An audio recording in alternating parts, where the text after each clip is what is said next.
दादी नानी फोकट में वही एडवाइस दे रही है, धनिया खाओ, जीरा खाओ और ये अजवाइन खाओ, आपके पेट की गैस खत्म हो जाएगी। और ये 3500 साल से वैसे का वैसा ही है। अजवाइन खाओ तो गैस खत्म होती ही है। कभी भी आप करके देख लो। आप में से किसी को भी बहुत गैस बनती हो, पेट में एसिडिटी की तकलीफ हो, आज से शुरू कर दो। आप खाना खाया तो उसमें ध्यान रखो अजवाइन ज्यादा रहे, दाल में, सब्जी में वगैरह में। और अगर नहीं कर पा रहे हैं तो खाना खत्म करते ही थोड़ी अजवाइन खा लो। अजवाइन ज्यादा तकलीफ ना कर दे, उसका बैलेंस है काले नमक के साथ। तो थोड़ा अजवाइन और काला नमक मिला के हर खाने के बाद खा के देख लो।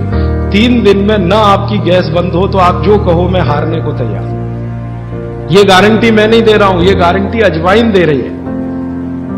मेरी गारंटी नहीं है, अजवाइन की गारंटी है। तो वो कहते हैं भागवत जी कि पित्त को सम रखने के लिए हमारे रसोई में घी के बाद जो दूसरी चीज है वो है अजवाइन। अब तीसरी चीज पे आते हैं। पित्त को सम रखने के लिए अजवाइन के बाद जो तीसरी चीज अपने रसोई में है वो है जीरा। जीरा 2 तरह का है, एक सफेद और एक काला, है ना। काला जीरा सफेद से भी अच्छा है।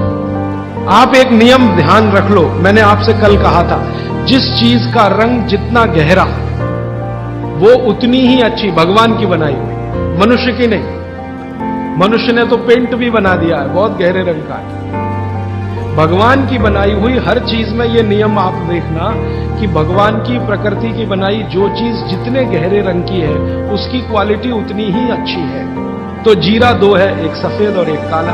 काला जीरा सबसे अच्छा, पित्त को खत्म करने के लिए, सम रखने के लिए। तो आपके रसोई में एक हो गया घी, देशी गाय का, पित्त को खत्म करने। दूसरा हो गया अजवाइन, तीसरा हो गया जीरा, और एक चीज हींग।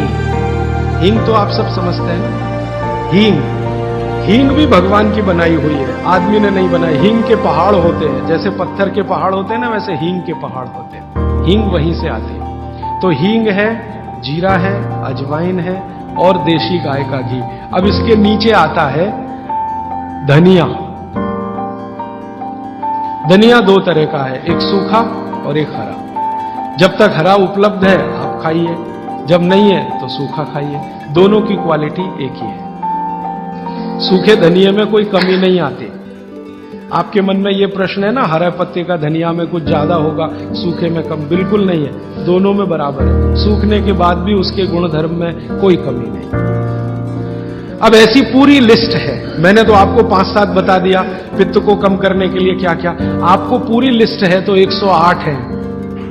108 पित्त को खत्म करने के लिए रसोई में 108 चीजें हैं।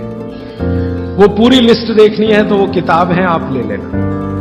एक स्वदेशी चिकित्सा किताब हमने बनाई है और एक बनाई है गंभीर रोगों की चिकित्सा, इसमें ये सूची है। और थोड़ी सी अष्टांग हृदयम के भाग 3 में भी है, भाग 2 में भी है, थोड़ी थोड़ी है।